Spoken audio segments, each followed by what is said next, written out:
Bonjour à tous et bienvenue sur Radio Campus Lorraine. Pas de vacances pour les radios et pas de vacances pour Radio Campus Lorraine. Si vous êtes chez vous en train de profiter, de farniente ou de réviser avant les examens, eh bien surtout restez à l'écoute parce qu'aujourd'hui on va continuer de vous parler d'entrepreneuriat. C'est la première émission de la semaine, émission autour de l'entrepreneuriat et là l'ouvre-boîte du pile, c'est parti pour une demi-heure avec cette semaine encore une nouvelle invitée qui connaît bien Radio Campus Lorraine, c'est Inès Corinto. Oui, Corinto. Ouais. Corinto, voilà. Alors toi, tu es entrepreneuse accompagnée par le pôle entrepreneuriat étudiant de l'Université de Lorraine. On va s'intéresser à ton parcours, on va s'intéresser à ta démarche et on va surtout s'intéresser à la structure que tu es en train de développer. Dans un premier temps, est-ce que tu peux nous parler de ton parcours ? Post-bac, parce que brevet, bac, à la limite, peu importe. Qu'est-ce qui t'a amené à l'entrepreneuriat ? Alors moi, du coup, j'ai fait mon parcours universitaire à Metz. Donc là, je suis en Master 2 de lettres modernes et j'ai fait une licence de lettres modernes. J'ai fait un Master 1 de littérature et médiation et une licence pro en développement culturel. Et justement, en fait, l'année dernière, j'ai pas été sur les bancs de la fac. J'ai plutôt préféré faire un service civique à la ville de Metz en tant qu'ambassadrice culturelle de la petite enfance. Donc, culture, littérature, c'est ce qui t'a amené à l'entrepreneuriat. C'est ça. Est-ce que tu as toujours eu cette fibre entrepreneuriale ou c'est parce que tu as eu cette passion par la littérature et l'art qui t'a amené vers l'entrepreneuriat ? Alors moi, je pense que je l'ai toujours eu parce que pour moi, être entrepreneur, c'est pas simplement créer son entreprise, c'est plutôt un état d'esprit. Donc dans ma vie, j'ai toujours aimé entreprendre des projets, des blogs, des créations. Ouais, non, je pense que je l'ai toujours eu et que en fait maintenant, mais ça s'est simplement plus concrétisé sur mon parcours professionnel. La fibre des nouvelles idées ? C'est ça, exactement. T'avais déjà expérimenté des trucs, des projets avant de te lancer sur cette démarche entrepreneuriale ? À vrai dire, j'avais même voulu rejoindre le PIL il y a presque 6 ans, j'avais un projet de compagnie artistique, mais le projet, à mon sens, n'était pas encore assez présentable. Mais j'ai créé mon propre blog que je continue à mener.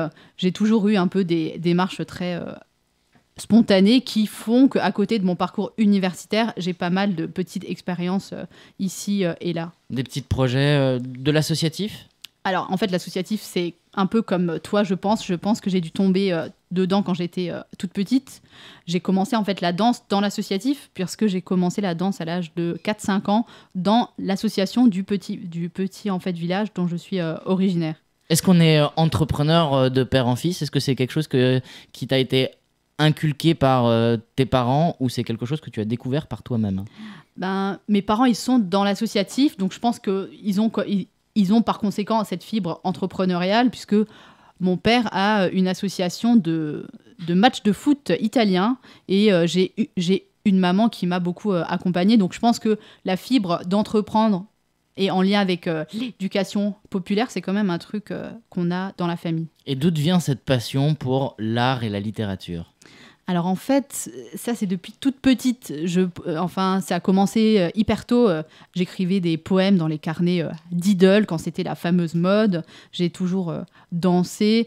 Et en fait, c'est simplement que maintenant, voilà, mais ça se concrétise. Mais je danse depuis toujours. J'ai écrit des poèmes pour des mariages. Voilà, c'est quelque chose qui est un peu naturel et que je fais depuis toujours. Et c'est simplement que... En fait, j'ai décidé de me servir de ce qui me plaît pour construire mon projet professionnel. À quel moment on a ce déclic de se dire ça y est, bon, j'ai fait de l'expérience associative, j'ai eu des passions, mais je veux en faire mon métier et je m'apprête à tout donner pour passer le pas ? Alors moi, j'ai eu un gros déclic sur le festival Canap, auquel j'ai participé en fait l'année dernière. Et j'ai eu la chance en tant que service civique de passer de l'autre côté puisque j'ai fait partie de l'organisation. Et là, j'ai rencontré des gens super qui m'ont fait prendre conscience qu'avec tout ce que j'ai pu faire, je pourrais envisager de créer ma propre activité. Donc je me suis dit, pourquoi pas ? Donc c'est pour ça que j'ai eu envie de prendre un temps de service civique où là, ça m'a permis de préciser que j'avais vraiment en fait cette envie-là. Donc j'ai rencontré plein de personnes sur mon chemin qui m'ont accompagnée et qui m'accompagnent toujours sur ce parcours. Il y a ce stéréotype du service civique, emploi déguisé, etc., etc. Toi, le service civique, qu'est-ce qu'il t'a apporté ? Alors moi, le service civique, il m'a permis de me poser, de travailler sur mon projet professionnel, puisque donc j'ai été en service civique à la ville de Metz et j'étais ambassadrice culturelle de la petite enfance. J'avais plutôt en fait l'impression d'être une artiste qui était dans une résidence artistique et j'ai vraiment pu poser toutes mes idées, j'ai pu entreprendre des activités. D'ailleurs, j'ai pu mettre en place des ateliers que je propose maintenant en termes de prestations en tant que jeune entrepreneur. Donc, ce cliché, c'est comme tu dis, c'est un cliché parce que moi, je recommande le service civique comme une expérience, comme un temps qu'on peut prendre pour soi, pour travailler sur sa vie, son projet personnel aussi et professionnel. Ça t'a permis de te rassurer Complètement. En fait, moi, ça m'a permis de poser tout ça à plat, de me dire, OK, j'y vais. Maintenant, j'ai un écosystème qui est là, j'ai tout ce qu'il faut, aucun doute, je continue à foncer. Et accompagné dans ton projet d'avenir, le passage du volet étudiant, service civique, puis pôle entrepreneuriat étudiant de Lorraine, il s'est passé comment ? Comment t'as découvert le PIL ?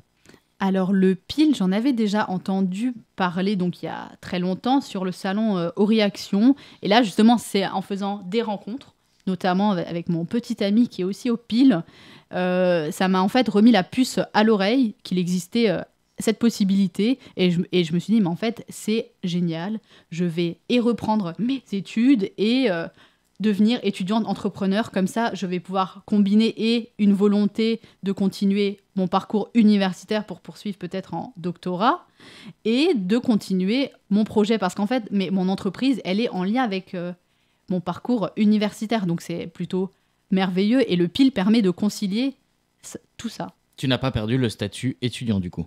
Non, du coup, je suis étudiante entrepreneur et j'ai déjà commencé mon activité d'entrepreneur parce que je suis aussi accompagnée par Cap Entreprendre, qui est une coopérative d'activité et d'emploi. Et grâce à eux, en ce moment, je démarche mes premières collaborations. Donc, je suis, comme tu le vois, très bien accompagnée parce que quand on est entrepreneur, justement, on n'est pas tout seul. Il y a des gens qui croient en nous et qui sont là pour faire tout leur possible pour nous filer des coups de pouce, pour nous encourager sur cette voie qu'est l'entrepreneuriat. Alors justement, tu as un master en lettres modernes, Oui. C'est ça ? Oui. Un master en lettres modernes prépare-t-il à l'entrepreneuriat ? Alors, justement, on fait de son master ce qu'on a envie. Moi, par exemple, j'ai repris là, un master et je suis dans le parcours en fait de la recherche universitaire. Et justement, en fait, c'est comme tout. Je pense que ça dépend de ce que tu en fais. Par exemple, maintenant, je suis étudiante entrepreneur, je fais ce master-là et tous les exposés que je prépare, ils m'aident dans ma réflexion aussi en tant qu'artiste entrepreneur. C'est vraiment des vases communicants. Donc, je ne dirais pas que ça prépare. Je dirais que avec tes études, qu'importe qu'elles soient, tu peux t'en nourrir dans ton entreprise. C'est des vases communicants. C'est pour ça qu'on est étudiant entrepreneur. Il y a deux trucs qui font peur dans l'entrepreneuriat, majoritairement, qu'on soit jeune ou moins jeune. C'est le volet, allez, on va être assommé d'administratifs. Peur, pas peur ? Pas peur, et je vais te raconter pourquoi. Parce qu'on n'est pas tout seul, justement. On a des personnes qui nous accompagnent dans notre parcours au PIL et j'ai aussi toute une équipe d'appui par Cap Entreprendre. C'est aussi pour ça que j'ai choisi ce statut en fait juridique. Mais justement, moi j'avais peur comme tout le monde de ce volet-là et je me suis dit, mais en fait, il existe aussi l'économie sociale et solidaire qui permet de travailler ensemble tout en étant entrepreneur tout seul. Et donc, en fait, l'administratif, j'ai des personnes qui sont là pour m'aider à savoir m'en occuper. Donc, je ne suis pas du tout débordée par ça. Business plan, plan de comptabilité, tout ça. Ça, c'est pareil. C'est quelque chose sur lequel les lettres modernes ne t'ont pas forcément préparé. Comment tu te sens vis-à-vis de cette dynamique financière ? À vrai dire, ça va. Parce que justement, puisque ce n'est pas des compétences que j'ai les personnes qui m'accompagnent un peu plus sur ça. Quand je les ai vues, quand je leur ai parlé de mon parcours, ils m'ont dit pas de soucis. On va plutôt mettre en fait l'accent sur ces questions-là. Donc, c'est un accompagnement qui est quand même personnalisé. Donc, ils sont pas là pour nous dire je t'accompagne et puis il y a une boîte magique. Ils font vraiment du sur-mesure. Donc, puisque moi, c'est plutôt en fait les chiffres, à la base, c'est pas mon domaine, et ben eux, ils m'aident plutôt en fait sur les chiffres. C'est un vrai travail d'équipe. Il est 17h45, vous écoutez Radio Campus Lorraine, vous écoutez surtout l'ouvre-boîte du Pile. On revient d'ici quelques instants pour parler de ton entreprise, en tout cas de ta structure, de ce que tu développes, d'une start-up. Oui. On va appeler ça une start-up? Oui, on peut appeler ça une start-up, ouais. On y revient avec toi d'ici quelques instants avec Inès Corinto. Et justement, j'ai choisi une chanson qui devrait te plaire, toi qui aimes jouer avec les mots. Je te propose un artiste local que tu connais peut-être, Julien Madi. Non, je connais pas, mais c'est l'occasion. Te voilà tonton, c'est sur Radio Campus Lorraine. On revient d'ici quelques instants dans l'ouvre-boîte du Pile. Vous êtes de retour sur Radio Campus Lorraine, sur le 99.6 FM à Nancy, le 106.1 à Metz. Vous venez d'écouter Julien Madi, Te voilà tonton. Et nous, on retourne avec Inès Corinto, qui est artiste, entrepreneur, facilitatrice en cohésion sociale et épanouissement personnel par l'art. Exactement. J'ai pas tout compris. On va y aller petit à petit. Alors, facilitatrice en cohésion sociale, ça signifie quoi? Alors, justement, moi, j'ai eu envie d'utiliser un mot qui m'était propre parce que dans ma démarche, c'est aussi simple que ça.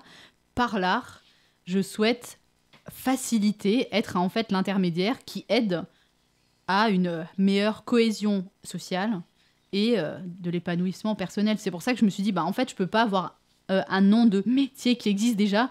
Je me suis dit, c'est ce terme-là qui me correspond. Je suis une facilitatrice, en fait. Et déjà là, il y a l'esprit du mot juste. C'est ça, exactement.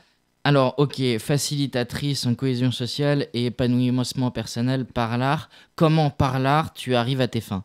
En fait, c'est parce que je crois dans les vertus de l'art, mais pas dans le sens médical, parce que je rappelle toujours aux gens, moi, j'ai aucune compétence dans le domaine médical. C'est simplement que je me sers de l'art pour interroger ces deux questions-là. Par exemple, une de mes spécialités, c'est de créer des concepts de création participative.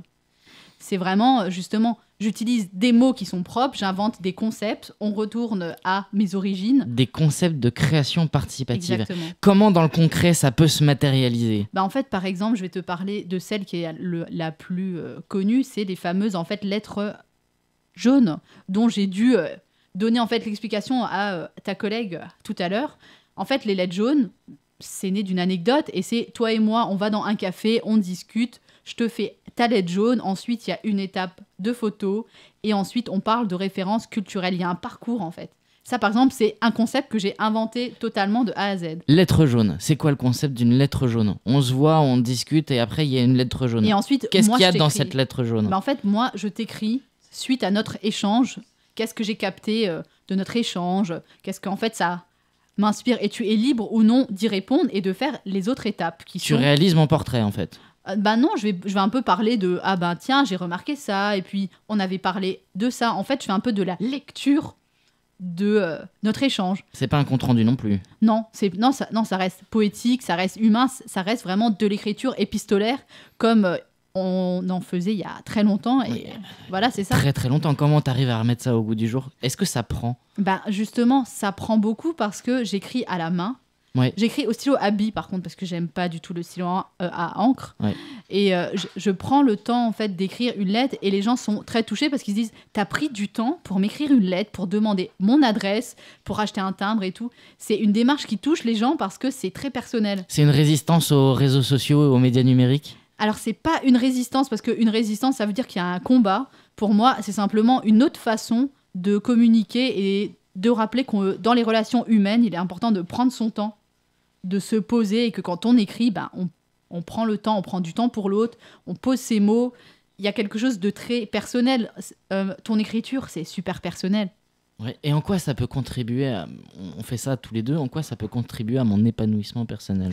Parce que, justement, je crois que la meilleure façon de se connaître soi-même, c'est d'aller à la rencontre de l'autre. Donc, dans cet échange, on va parler de qui tu es, on va parler de qui je suis, et dans nos discussions, ça va nous permettre d'avoir des points de vue peut-être différents sur tel trait de ta personnalité, ou en fait sur la mienne. Et c'est en ça que ça facilite et la cohésion sociale et l'épanouissement personnel. Dans l'échange, on travaille en fait chacun sur soi. Donc il y a le volet lettres, je crois que tu pratiques beaucoup de la danse. Oui, aussi. En fait, là, j'ai inventé un autre concept qui s'appelle les cabanes intérieures. J'ai aussi Les quoi? les cabanes intérieures. C'est quoi? Les cabanes intérieures, c'est très simple. Je prends des objets qui font partie de mon univers, par exemple. Un radio-réveil. Ouais, mais n'importe quoi. Mais ce qui fait partie de mon univers, je le mets en cercle, je me mets dedans et je danse en les utilisant. Et là, du coup, ça m'oblige à matérialiser mon univers intérieur dans le choix d'objets. Et quand je danse, c'est une façon de faire ma vie dans ma cabane intérieure. Et autour de mes concepts, je propose des prestations. Donc danse, écriture, il pourrait y avoir quelle Il y a autre aussi forme de la du coup? peinture. De la peinture. Alors, je fais de la peinture abstraite. Et là, par exemple, je marche plutôt, même dans mes commandes, si toi, tu me commandes un tableau, je te demande de me donner un album que tu adores. Un album musical? Ouais. Et donc toi, tu vas peindre en écoutant mon album? Voilà, exactement. Comme ça va être du sur-mesure, ça va être unique. Dans ma démarche, c'est vraiment montrer qu'on a toute notre singularité et que c'est ça qu'il y a de génial. Dans toute ma démarche, c'est vraiment à chaque fois, je viens avec des concepts, certes, mais c'est du sur-mesure.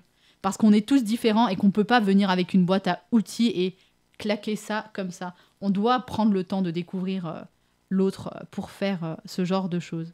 Je vois la démarche artiste. Maintenant, la question, c'est la démarche entrepreneuriale. Ouais. Faut bien que tu en vives. Exactement. Comment tu arrives à faire en sorte que ça devienne une activité lucrative? Alors là, par exemple, justement, autour de mes concepts, je propose des ateliers. À qui?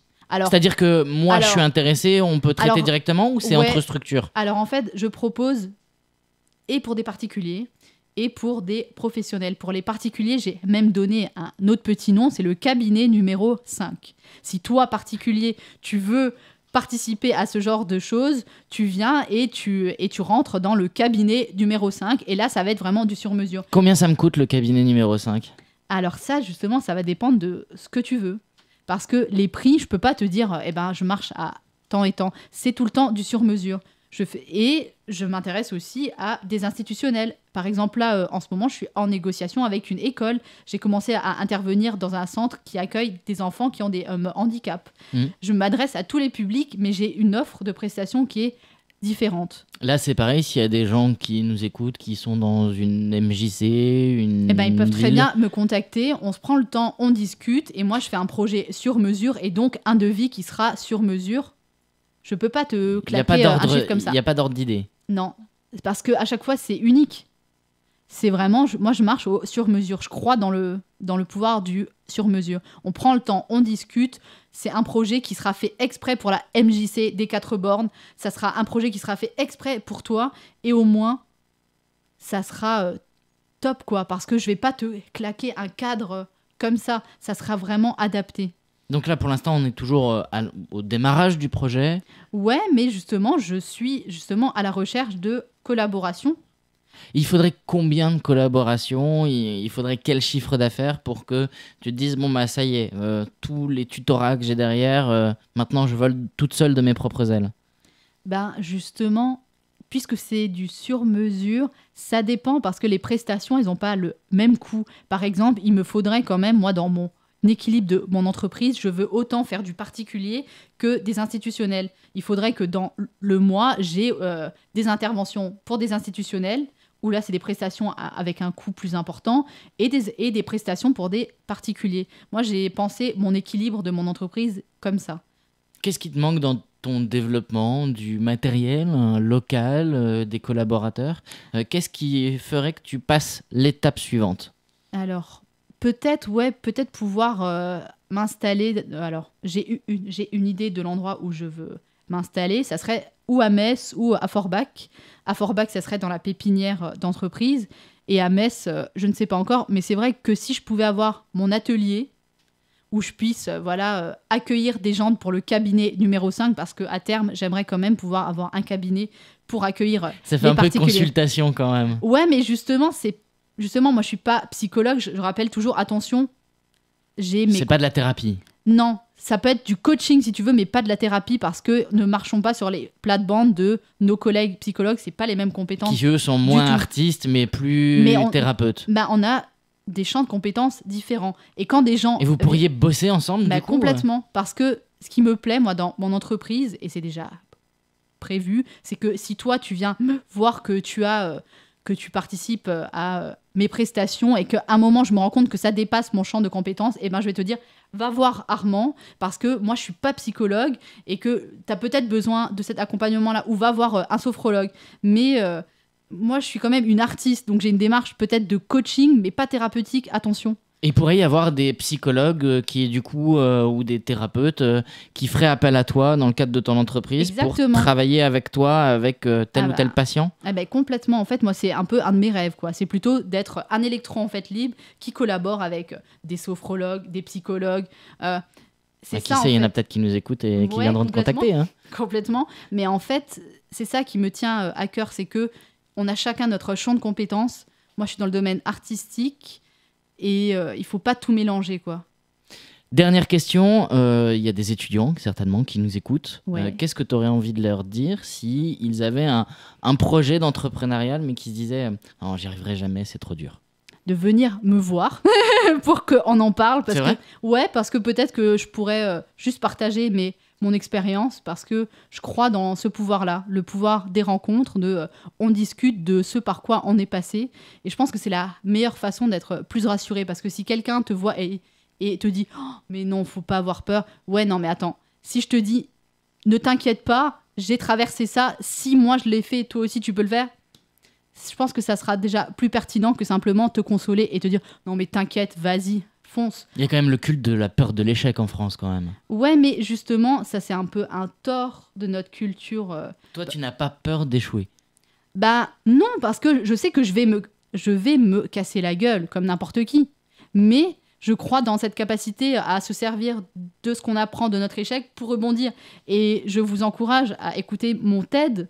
J'ai rebondi sur des problèmes de santé. Donc ça peut être d'autres problèmes, mais on a tous cette capacité-là. Si on veut te contacter? On me contacte par contact@inescorinto.com, par mon numéro de téléphone ou par ma page Facebook. Merci, vous venez d'écouter l'ouvre-boîte du Pile. Tout de suite, c'est les sons du sillon sur Radio Campus Lorraine.